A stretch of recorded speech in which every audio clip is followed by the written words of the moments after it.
জয় কৃষ্ণকালী মায়ের জয়, জয় কৃষ্ণকালী মায়ের জয়, জয় কৃষ্ণকালী মায়ের জয়। মাগো সবাইকে ভালো রাখো, সুস্থ রাখো।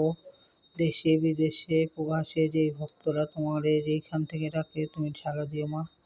একটা কথা বলছি শোনো ভক্তরা, এই শাড়িটা মা আজকে পরলো পূর্ণিমা। এই শাড়িটা এক ভক্ত ক্যান্টনমেন্টে বাড়ি, এয়ারপোর্টের দিকে, সেই ভক্ত কালী পুজোর সময় মাকে পরানোর জন্য দিয়েছিল।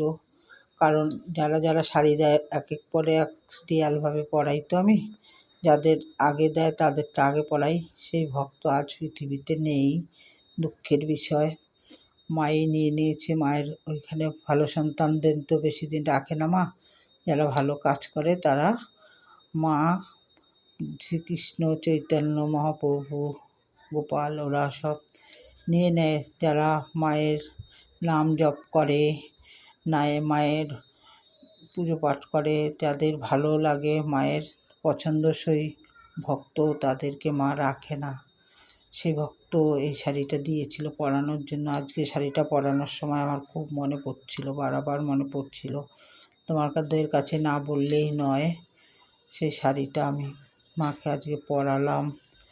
সবাই ওই ভক্তর জন্য তোমরা প্রার্থনা করো যাতে ভালোভাবে সে স্বর্গবাসী হয়। কারণ সে ঘরের থেকে এক ফোঁটা জলও খায়নি। অফিস গেছে, ফেরার সময় রাস্তাতে সে মারা গেছে। হঠাৎ স্ট্রোক হয়ে গেছিল। ভক্ত বয়সও বেশি না, মাত্র 39 বছর বয়স। জয় কৃষ্ণকালী মায়ের জয়, জয় কৃষ্ণকালী মায়ের জয়। মা সবাইকে ভালো রেখো, সুস্থ রাখো। এই যে মায়ের আজকে পূর্ণিমাতে ভোগ দিয়েছি। ভিডিওটা তো বেশি বড় করা যাচ্ছে না, কারণ বড় করলে আমার ফোনে তো লোড নেয় না, নাহলে আমি অনেকটাই বড় করতাম। উপাসনাকে দেখো, এই দেখো, সবাইকে একটু তাড়াতাড়ি দেখিয়ে নিচ্ছি, কারণ কতটা লোড নেবে আমি ঠিক জানি না। এর জন্য এই দেখো দক্ষিণেশ্বরী মাতা, এই যে গণেশ বাবা, দুর্গা আসিনি, ভোলে বাবা, মায়ের পুজো পাঠ হয়ে গেল। দেখো তোমরা সবাই একবার ওর জন্য প্রার্থনা করো যেন ও ভালোভাবে স্বর্গবাসী হয়। খুবই আমার কষ্ট লাগছে। কষ্ট লাগলে এটা কিচ্ছু তো করার নাই, ভগবানের হাতেই।